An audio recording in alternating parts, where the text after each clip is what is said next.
You can't solve problems with the same type of thinking that created the problem in the first place.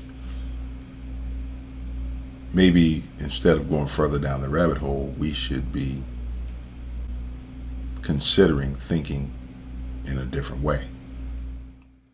Okay, so I wanted to take a few moments to talk about the harsh truth about social media disruptions. There's a lot of different conversations, a lot of differing opinions on both sides. Some people say that nobody should be, taken off social media. Some people say that um, you have a right to remove them. I'm going to approach this from a little bit of a different angle. And I promise you, if you bear with me, it'll all make sense. In the end, there's 5 different areas that I want to discuss briefly. So walk with me as I go there. And at the end, you may not agree, but it will make sense. Keep in mind, at the end of this video, I'm going to give you the answer to this whole problem that nobody's talking about. There is a solution, right? I'm going to tell you what that is. Now, whether or not people are willing to do this is a completely different subject. Okay, so first up, let's talk about the business case for social media. The business case. All right, think about America. What is America famous for? Ingenuity, entrepreneurship, things of this nature. Putting something together, creating something new, and then making that profitable. And this is a way that somebody can go from being broke or a nothing or a nobody, so to speak. One bright idea can catapult that individual from obscurity to utter magnificence, right? You take this is the story, this is the fairy tale that we hear all the time, right? You have somebody who comes from nothing, has nothing. You look up and they're one of the richest people in the world, or at least they're well off. They're doing well financially, and they did that because they had a great idea. That's what America is about. Good ideas and a lot of hard work, right? They put in that work. So what's the business case? What's the business case for social media? Well, you're providing a platform by which people can communicate with one another, the likes of which we've never seen before. This is new stuff. It's very convenient for folks. Um, and it's a benefit in so many ways. So obviously, it makes for a great business case. But let's talk about the business model. What have we seen? What have we seen as far as the business model of social media? Well, the first thing that should jump out at you is that whether you want to go on Facebook, you want to go on YouTube, whether you want to Google something, it's all free. Now, how's that for a business model? To be able to enjoy a product or service for free has to be paid for somehow. But you, as a user, get to enjoy it for free. So we'll come back to that in just a minute because this is key. This is essential. So let's talk about how we vote here in the United States of America. See, everybody thinks that they vote by ballot. If you ask people, how do you vote? Well, you go down and you cast your ballot, and that's how you vote. But that's not necessarily true. See, there's a secret here. There's actually more than one way to vote in the United States of America. There are actually 2 ways to vote. The first way to vote is indeed by ballot.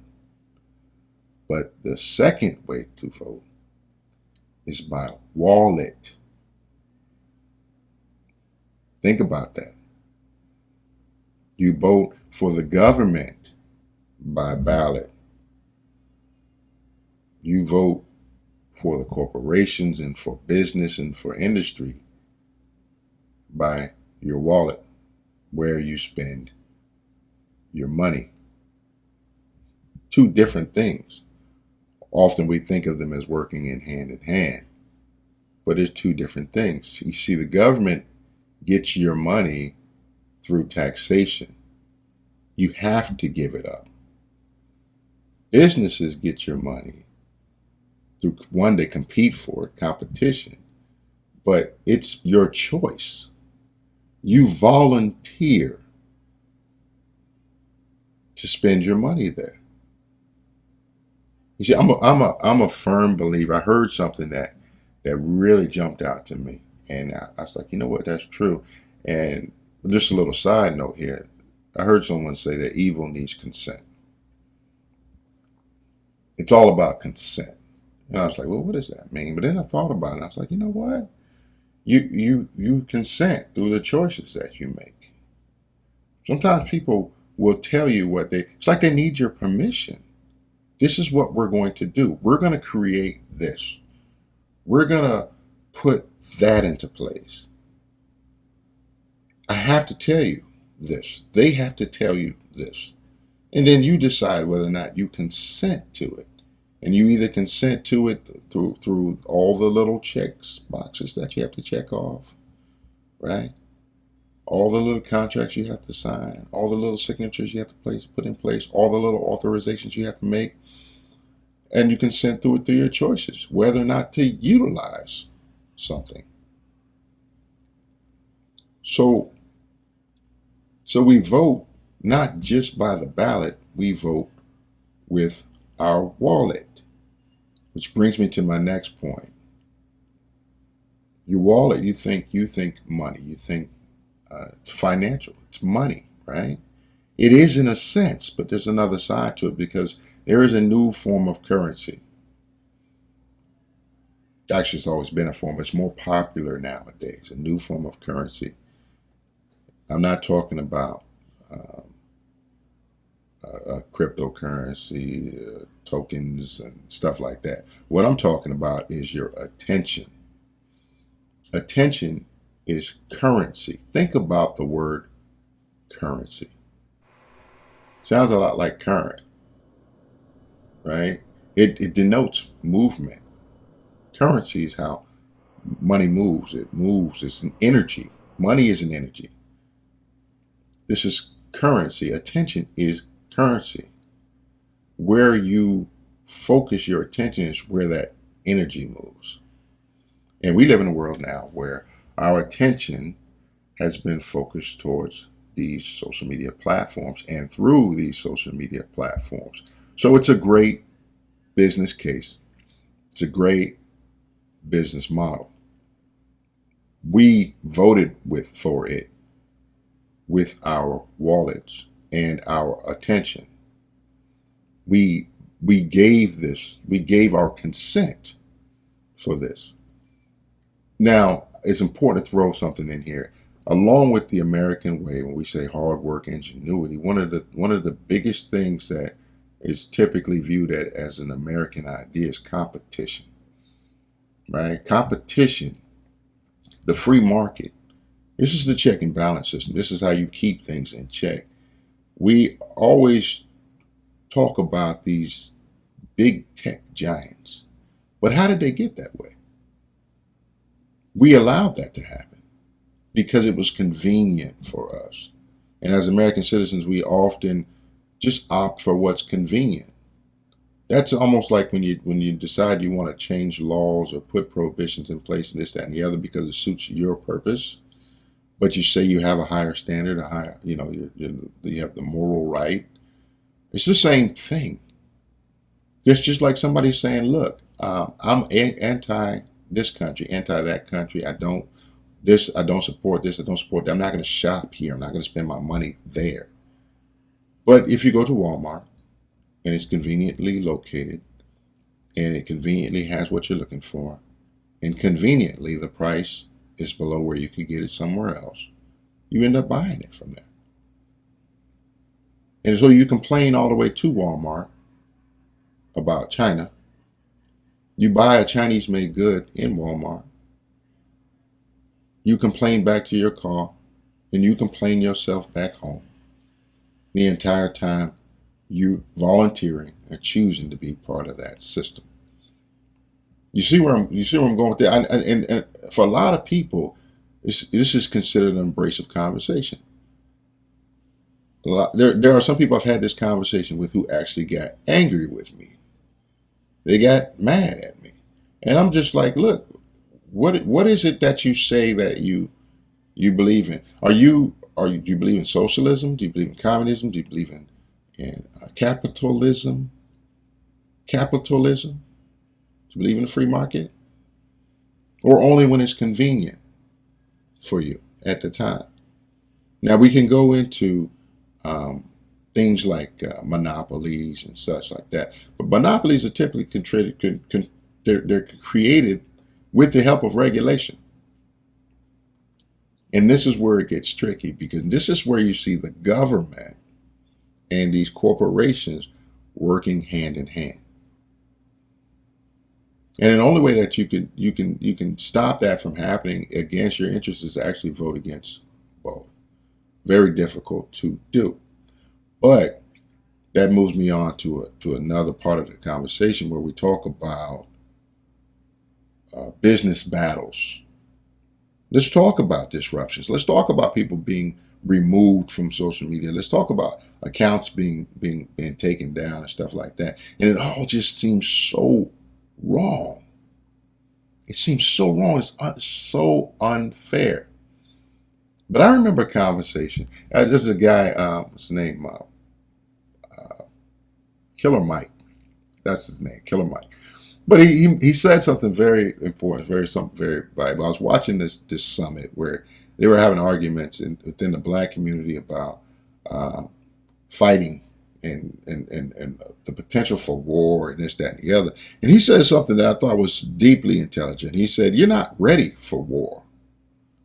All of you running around here talking about going to war, you're not ready for that. Why? Because you don't control the means of production. Where do you get your bullets from? Where do you get your food from? Where do you get all your supplies from? You don't control any of that. And the minute you start to buck, they just shut that down." It's the same thing in terms of social media. It was just cloaked under a conversation about race, but it's actually something totally different. It's a general rule. It's a general rule. If you do not control the means of production, if you don't control the supply chain, you have no business trying to fight a battle. You will not win that battle. Go back and look at Sun Tzu, The Art of War. Look at what he talks about, controlling those supply chains and resupplying off of your enemy. Think about social media, and people just think about the platform itself. But there's so much more that goes into it. Platforms have to be hosted, require servers. There has to be a means for the platform to communicate, for you to send data in and for data to come back out. You got communications companies. You've got so many different things in it. So you can come up with a platform that's wonderful. But if there's nowhere to host that platform, or if there's no way for information, data to go in and out, you're shut down. So imagine everyone rallying about this war that they're going to go to. You see it happening right now. You see this battle. You see it happening because you only control one aspect of it, one tiny piece. So here's my thing. It's painful. I know it hurts. On one side, people will say, look, you shouldn't be allowed to do it. You shouldn't be able to do that. But if you believe in the American way and the free market system, you kind of can't. You kind of can't. You got to kind of say it's their business. And they do what they want to do with their business, and you have a choice whether or not to patronize that business. There's more to it. A lot more to it. But we've discussed enough in this video to I think, shine a light on the fact that there's two types of voting, and you need to be aware of how you vote in both ways. So I said at the beginning that I was going to allude to the answer, or at least part of the answer. And I've noticed that nobody's talking about this. It's not being talked about by our politicians. It's not being talked about by the media. A lot of people think, or will think, that what I'm about to say borders on scam, right? Borders on ridiculousness. But I don't think so. Here's why. Have you ever heard of a platform by which you can host content called Library? lbry.com. I'm using this as an example because they created an entire platform where you can host content that can't be removed that's hosted on a blockchain. Blockchain. If you say Bitcoin or cryptocurrency, the first time you say that, people start looking at you side-eyed like you're crazy or something like that. But blockchain technology is very useful in many other areas outside of just financial sense. And they proved that by showing that you can host video content on the blockchain. You see, the blockchain, and not to go into a lot of detail on this, but these blocks, it's not just financial information. They can contain data which is rewritten over and over again on multiple ledgers, right? So it can't be altered without you knowing that it's been altered, and the block will reject that in itself. But the key here is multiple points of data, multiple servers. You see, you have multiple points of connectivity, computers all over the world that are participating in hosting that data. Remember what I said earlier about servers? Blockchain allows the people to be the servers. So anyway, moving on. You can do some more research on this. I just thought it was kind of interesting. But if you can host video content, can't you host other packets of information that are even less resource intense, like messages? Couldn't you have blockchain messaging? Couldn't you create a blockchain messaging platform? Maybe that's something Donald Trump might think about doing when he starts his business. I think he's probably going to go into the communication side of the house. But just points to bring up. If you're salty, like I am, about some of the things that happened involving social media, that should give you a little bit of peace, I guess. Because if you know that you contributed to it, like I contributed to it, like we all contributed to it, maybe it helps us not be so divided as far as casting blame and feelings of anger and aggression and things of that nature. Yeah, it sucks, but it is what it is. Oh, and by the way, earlier I mentioned about social media being free. That's a big catch. So how are you going to pay for that? You know ads that pop up everywhere, right? Somebody's paying for that, right? Who do you think would have more say so? Who do you think has more influence about what is shown and what is seen on a platform? The person who's using it for free or the person who's paying for it? Who's paying for your social media? Is it you or is it the advertiser? Maybe the advertisers get to dictate that because they're the ones paying for it. Makes sense. Makes sense to me. If I'm paying for something, I want to be the one to make the call for it. Again, hurts, painful. But if an advertiser doesn't want that on there because it's interrupting their business or disrupting their business, or they feel like it is, or they don't want to be associated with that message, whether you agree with that message or not, whether you think it's right or wrong, whether you think the advertiser is garbage, it doesn't matter. They're the ones spending money on it. Who is the platform going to listen to? Got to pay the cost to be the boss. Got to pay the cost to be the boss. So moving on.